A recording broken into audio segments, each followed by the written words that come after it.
Salut, c'est Ben et Camille de la chaîne Booking Game. On se retrouve pour le retour de la Once Upon a Book sur notre chaîne. Qui était du mois de mars, mais avec le coronavirus ça a été décalé. Alors on avait pris la box de base, mais aussi le bonus de lecture et le bonus manga. Challenge de lecture. Oui voilà, c'est ça. Donc, on retrouve le traditionnel petit emballage paquet cadeau. Qui est le challenge pour celui-là, donc on met de côté. Ce qui est bien avec elle, c'est que, ou eux, je sais plus si c'est mixte leur C'est mixte, il me entreprise. semble. C'est qu'ils mettent en fait les petits autocollants ici, donc on sait où on en est. On sait l'été, matin une place et faites l'amour, pas la guerre. Voilà, donc on va commencer par ça. Et on partira sur le challenge. Donc en règle générale, ils mettent tout le temps, voilà. Ah oui, puis tu sais, des petits bonbons. Ils présentent ça très bien, donc ça vaut le coup de montrer. Et vous pouvez réutiliser les emballages. Donc on a... On a blaire. j'ai eu le temps de lire Coffee. Donc je sais pas si c'est un chocolat café. Relax Coffee, c'est un petit spéculoos, j'ai l'impression. Bon. Ok, bah on va goûter. C'est pas une box dégustation, mais quand même. Alors, Ouais, c'est un 500. ah non, c'est une gaufrette. D'accord, je m'attendais pas à ça. Petite gaufrette, vous savez, les gaufrettes classiques. Bah, pique un croc, hop. Classique ou praliné. Ouais, pour moi, c'est praliné, hein, le cocktail. Et on a 2 sachets de thé. On voit. Bon, c'est toi, ça, touche organique. Thé blanc. Thé blanc bio, équitable, aux fruits rouges. C'est pareil. C'est bien. Donc on a quoi là? Ah oui, c'est vrai qu'ils mettent une petite citation à chaque fois. Alors, chaque lecture est un acte de résistance, une lecture bien menée sauve de tout, y compris de soi-même. Ok. Voilà. Et après, on a 3 livres. Donc on a le premier de quelqu'un qu'on connaît. Voilà, je pense. si vous connaissez pas J.R. Martin, vous êtes passé à côté de la série, les livres des 10 dernières années. Hein. Alors, donc c'est Game of Thrones, etc. Donc J.R. Martin dans la Maison du Verre. Dans l'une des dernières villes souterraines d'un monde à l'agonie, le jeune Anlin vit une existence privilégiée, jusqu'au jour où le viandard, un vulgaire chasseur de Gruns, G-R-O-U-N-S, comment tu prononces ça, l'humilie publiquement. L'affront ne peut rester impuni. Avec quelques-uns de ses amis de haute naissance, Anlin ourdit une vengeance qui le mènera au plus profond des ruines de la cité, et ce qu'il y trouvera dépasse de loin tout ce qu'il aurait pu imaginer. Donc avec le point pop qui dit c'est une belle petite surprise qui permet de mieux connaître le créateur de Westeros tout en faisant écho à l'âge d'or de la science-fiction. Voilà, bon un petit livre de poche, ça permet d'avoir... Sympathique. Tu fais combien de pages? Une centaine ça? Oh, ouais, 125. 125. Bon ça va aller vite. C'est vrai que ça va changer un petit peu de Game of Thrones. J'en ai jamais entendu parler, je ne sais pas s'il y a un jeu de Je sortie. sais qu'il avait fait un truc avec Aegon Targaryen, une histoire d'œufs et de dragons, je sais plus comment ça s'appelle. D'accord. Bah pourquoi pas, moi je valide, je trouve ça bien. Ouais, ça change. Suivant. Un autre tout petit livre. Alors Ginette Kolinka avec Marion Retour à Birkenau. à Birkenau. Ah mais c'est pas le camp d'extermination ça?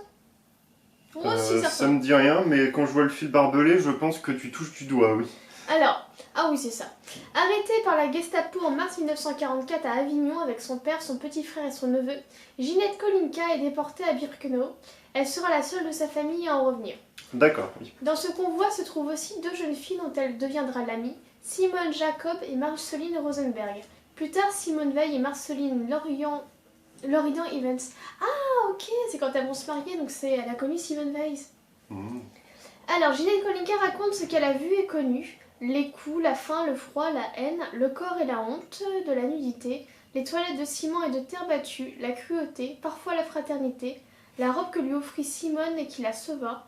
Aujourd'hui, dans toutes les classes de France et à Birkenau où elle retourne avec des élèves, Ginette Kolinka témoigne et se demande encore comment elle a pu survivre à ça. Okay. Une voix simple, humaine, unique, elle. Un récit poignant du quotidien dans les camps, mais aussi de l'après, du retour, lire, bref, cru et bouleversant, le monde de l'époque. C'est pas mal, je trouve, comme bouquin. Alors, j'ai pas précisé, mais avec Once Upon a Book, on peut avoir une liste où on clique et on choisit nous-mêmes. Pour cette fois-ci, en fait, j'ai choisi leur coup de cœur. Donc, c'est elles qui ont choisi tous les bouquins qu'on vous présentera ici. Je trouve que c'est un bon choix. Enfin, en fait, c'est rapide à lire, je pense, et c'est plutôt intéressant. Enfin, moi, je le trouve plutôt pas mal. C'est une bonne approche, comme c'est très court. Après, souvent, les élèves, quand ils sont au lycée, etc., même, je crois que c'est au collège aussi, ils lisent souvent Si c'est un homme. Et là, ça permet d'avoir un point de vue féminin, ça peut être chouette. Ouais, c'est cool, moi je suis assez satisfait. J'avais un petit peu peur parce que bah, j'avais cliqué cette fois-ci pour leur coup de cœur et normalement c'est moi qui choisissais donc, parmi leur liste.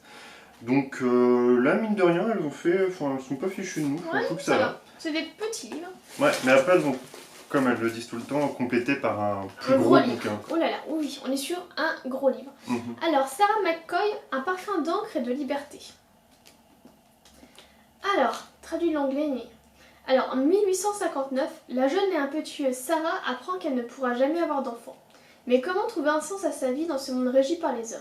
Comment trouver sa place quand on est la fille de John Brown, célèbre abolitionniste qui aide des esclaves à s'enfuir?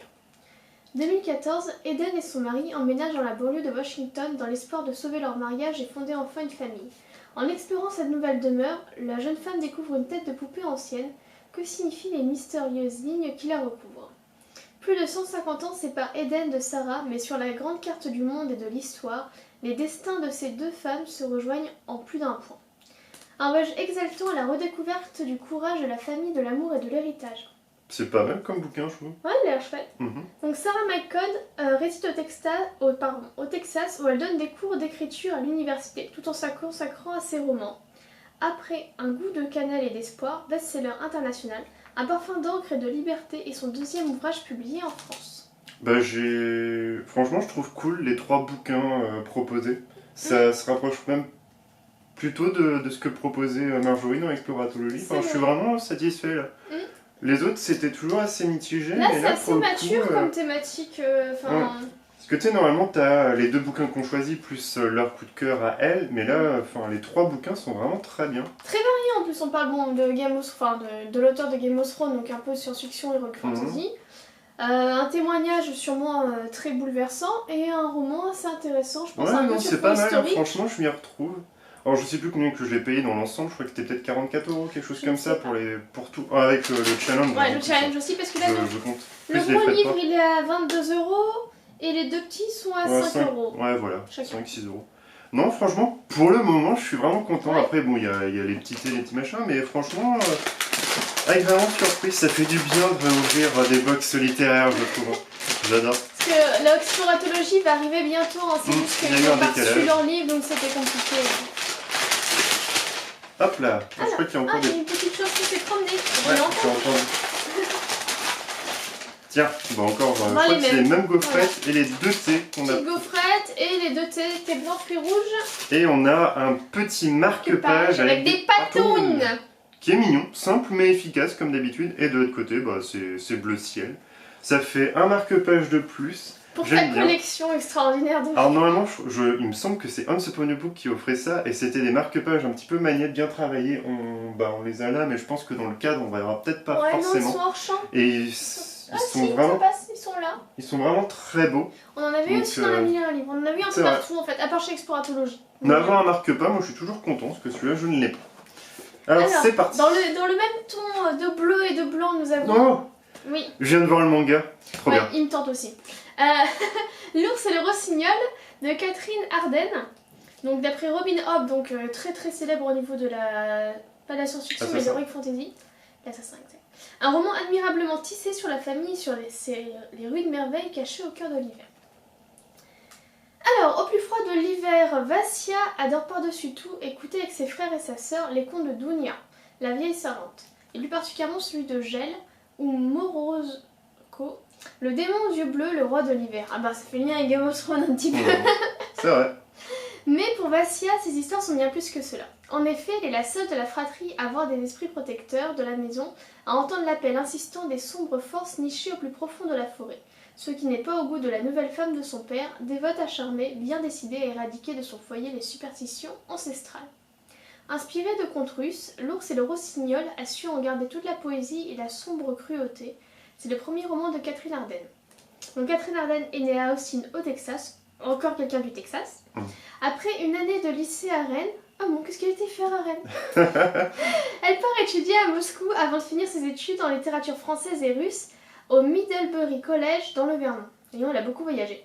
Elle a vécu à Hawaï et à Briançon. Mais elle était partout. Elle a beaucoup voyagé avant de revenir s'installer aux États-Unis. D'accord. Bah franchement, Ça a c'est l'air des bons chouette. bouquins.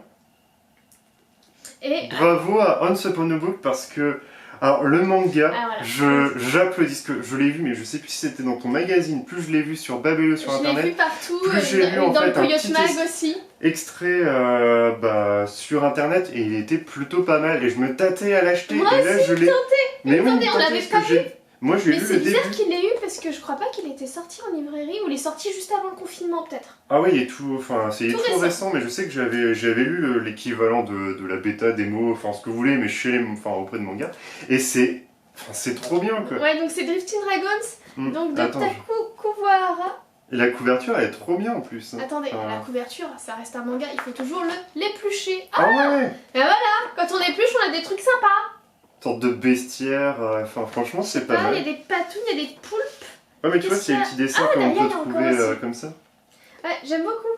Et des fois, quand on épluche, il n'y a rien de sympa, et là, il est très chouette. Ah, j'ai bien fait de l'éplucher, tu vois. Ouais, il est très beau. Waouh quoi. Alors, c'est un côté Ouais, ça monster. fait voilà comme guide du naturaliste. C'est ça en fait, les dessins, Ouais. ça me fait vraiment penser à ça en fait, aux bestiaires, etc.